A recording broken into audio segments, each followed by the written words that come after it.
Hey friends, welcome in. I wanted today to film a update about my thoughts on Rare Beauty because Selena Gomez has just released the line, just shown the products, and I have new thoughts.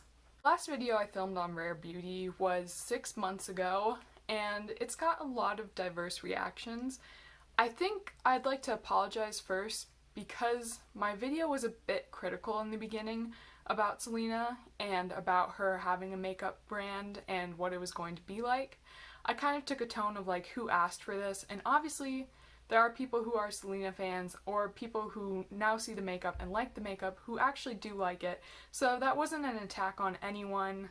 I'm sorry that it came off that way. That's completely my fault, and I just want you to know that if you do like the line and if you do like her, I have nothing against you, and I'm sorry. Just a little update from me before we begin. I am wearing the same sweater that I wore in that last video. I thought that would be kind of fun. I love this sweater, I love its color, and this time I actually put makeup on my face. So you can see that I actually do use makeup, which might have been why some people didn't like the last video. They felt like I was talking out of place maybe. And you can also see that I have papers because I recently restarted school. With all that being said, let's get into my thoughts on the line and the products that were shown on Instagram. First off, I want to say that one of my main critiques of Selena is that I felt like if she didn't do the line in a way that resembled her and her style of makeup, then people wouldn't like it. And I think I'm very biased on that because when I think of makeup I like, it's a bit more colorful and a bit more shiny and maybe not the everyday average makeup wear. When I saw her line and what she's released, like the foundations and lipsticks, I actually think it's really cute. I am going to go back and say I was wrong. I think what she did really resembled her and how she does her makeup style. It's very clean, it's very sleek, it's very beautiful. It does say red carpet elegance to me. The packaging components look nice and everything. The one thing I will say is I'm not a huge fan of those concealer or foundation components just because I don't like the bulb at the end. I don't know why. I don't know why that bothers me. I don't like spheres in general, which is like a weird thing, but I'm a math major, if I haven't told you that before, so I have very weird opinions about shapes and numbers, and I hate spheres. Fun fact, I just hate them. I can't stand how they look. Spheres, I think it's because of the lack of angles. I don't know. It's one of those weird. I also hate the number 2 and I hate the number 5. Don't question me. So, I will say from a personal perspective, I don't like the packaging component, but that's just a completely petty, weird thing about me. I think for anyone else in this universe, the packaging actually looks very nice. And let's take a moment to talk about the shade range. The shade range is stellar. I haven't seen people actually use this. I've watched a few people's reactions to the release and whatnot, but I haven't seen people actually using this yet. I've just seen the swatches that are released on their Instagram. So who knows, it could actually be really terrible and it's just photoshopped, but I think it's not photoshopped just from judging with my own eyes, with my 2 eyeballs. I don't think it's photoshopped. I think the shade range is great. I definitely see a color that could work for me, which is fantastic because I am super pale and a lot of the times people don't cover me in their shade range. So thank you for that. And on the opposite end of the spectrum, I do see shades that I think would work for people with darker complexions, which is fantastic. I think that's a great inclusive measure. And I think they're doing better than a lot of mainstream brands when it comes to shade range because of the undertones. When looking at shade ranges, I think it's important to not only examine the actual like gradient from light to dark or from dark to light, but also to examine the undertones of each shade because undertones are incredibly important. Like with Morphe, I think Morphe released 60 foundations. The shades, yes, they had a large gradient from dark to light and whatnot, but the shades had the weirdest undertones in the entire universe. They were like gray and green, and the lighter shades were definitely orangey, and it just didn't look like it would work for anyone. So yes, there were 60 shades in that line, but realistically, usable shades, there were probably like 10. Let's be honest. So when I saw Selena's line, I was actually really impressed. Rare Beauty did a great job of covering undertones and the shade gradient, which I think is wonderful and fantastic. I will say that I'm curious about the coverage of the foundations and concealers just to see what they actually look like on people's skins, because she does have some posts on Rare Beauty's Instagram of people wearing the foundation, but I'm curious to see what it'll look like on people who have acne scarring or acne prone skin like myself, so that I can get a better gauge on what it looks like on someone like me. So I'm curious about that. I'm still waiting to see that, but overall, I think she did a great job with the shade range of the foundations and the concealers. Now that we've got foundations out of the way, let's move on to the other products in the line, which I believe is liquid highlighters and liquid blushes.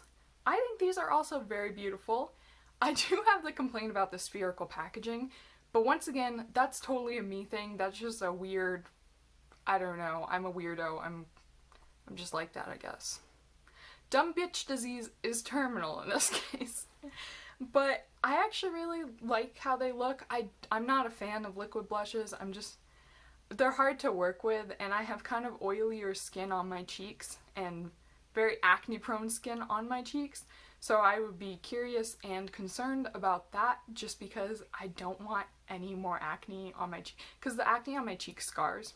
So I am very careful about that, and with powder I don't really feel like it's that concerning, because, you know, you're not dipping back in and out of a liquid container that could grow bacteria. But then again, with blushes, you tend to like squeeze a drop or something, or put a drop on your back of your hand and swirl the brush in. So maybe it's not that bad at all. I don't know. I'd be curious to try, because I haven't liked liquid blush in the past. So maybe these are different. And yeah, those are probably the thing that I am most curious about, just because, I don't know, they're kind of cute. I kind of want to try a liquid blush again. Maybe I'll like it. As far as liquid highlighters go, I have the same concerns, just because I am acne prone and the acne on my cheeks does scar very easily. So I'm curious to see how those work out and if people like them. I'm not as against liquid highlighter as I am against liquid blush. I think liquid highlighter is nice, but it has to be blendable. It can't dry down too fast, but it has to dry down eventually. I think that's kind of like the weird balance that you have to have when you have a liquid highlighter, right? Like, you don't want it to stay sticky forever. You don't want it to stay wet and, you know, gloss, like extreme glossy forever, but you don't want it to dry down so quickly that you have a stripe, because I hate how that looks personally. If you like that, that's totally fine, but personally for me, don't like that. So I'd be curious to see what the dry down is and what the formula is, and if it remains sticky or if it dries nicely or if it dries too quickly. But those are my main concerns about that. But actually, I think it also looks nice. It's probably not for me personally, just because I do have such pale skin that I feel like a lot of the times highlighters don't work on me because their base is too dark. So you know that thing where like people have highlighters and it looks really great while it's like directly in the sun, but then they shift it and then you can see like a shadow? Like, I have this highlighter to demonstrate what I'm talking about. It's the Real Her Confidence in My Glow. I got it from like Costco or something. I can't open it. But you see, it's very nice. It's very beautiful. You'd think that would work on me because, you know, it's nice. But let me swatch it on my hand and show you what I'm talking about and what my concern is. You see, like, I don't know, this might be a bad demonstration, but you see like how it gets like that dark shadow on it? That often shows up on my face and it does not look flattering. It looks like I put a stripe of darkening on my cheekbones, which actually makes my cheekbones recede and is not what I want from a highlighter. So that is also a worry that I have just in general with highlighters. It's not even about Selena's highlighters, it's just in general. I always worry that there's not going to be a shade that doesn't create that weird cast for me. So I'm curious. I would love to know, like maybe I'll watch reviews about what it looks like on people who have my complexion and just see what the deal is with it, because I do like liquid highlighters. So there's that. The final product that I believe was revealed was like a cream lip tint liquid lipstick. I don't think it's a tint, I think it's a liquid lipstick from what I've seen of it and what the post said. I'm not a fan of like liquid lipsticks or tints or anything. I have extremely dry lips. That's like a disgusting fact about me. I am always wearing chapstick. I have to have one everywhere I go. If I forget my chapstick, it is a bad day. My lips will crack and bleed. And so I don't like anything that's drying, anything that's matte. It needs to stay so far away from me. But I actually really like the color she released, which is why I'm kind of contradicted. I'm like, oh, maybe I'll try it. And then I'm like, in my head, no, Krista, it's a terrible idea because your lips will fall off. Have you remember that one episode of SpongeBob? This is a tangent. You remember that one episode of SpongeBob where they're like in the karate center and someone's lips get so dry that they just like crumble to ash? That's me. That episode was modeled after me and my crumbly lips. So I don't know about that. Maybe if it was more of a lip balm, I'd be into it, and maybe it is, maybe. I don't know. That's the thing about all of this. We don't have any, like, real tutorials yet. At the time that I'm filming this, there might have been some since I filmed this, so please don't kill me. But at the time of I'm filming this, there haven't been really many tutorials or many reviews of it, so I'm curious about them, but they're probably just not for me. Overall, I'd just like to say that my concluding thoughts about the line are that it's pretty, it's very inclusive, and I think a lot of people will actually like this. I think I could definitely see this brand appearing in Sephora or Ulta because it does definitely have that like Glossier vibe that a lot of people have been shifting to in 2020. And yeah, I think it's very beautiful. I don't have a problem with it. I think a lot of people talk about, oh, Selena doesn't have the right to have a makeup brand. She doesn't wear makeup enough to have a makeup brand and all of this, but in the end, I think she created really great products. I think they look beautiful. I think they're stunning. You know, they might not be for me, but I definitely could see that there's a huge market for this kind of stuff right now. And yeah, I don't think anyone should be gatekeeping her from the beauty community because what she did actually is very nice and very beautiful. So with those final words, I'd just like to show my reusable drinking apparatus because we are still saving the turtles. This is my cappuccino mug that was gifted to me by my boyfriend that currently has coffee in it because it is way too early in the morning and I have a real analysis class later that is going to kick my butt. So I need a little pep in my step before that happens. With all that being said, thank you for watching. If you have any differing opinions from me, I'd love to know down below. I'd love to know if you think these products will work for you. I'm really curious about that because, you know, everyone has different preferences with makeup.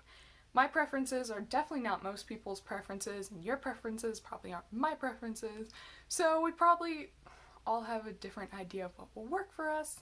And with that being said, have a good day. I hope you're still saving the turtles, doing what you can for the environment, doing what you can for other people, and taking care of yourself, most importantly. Bye!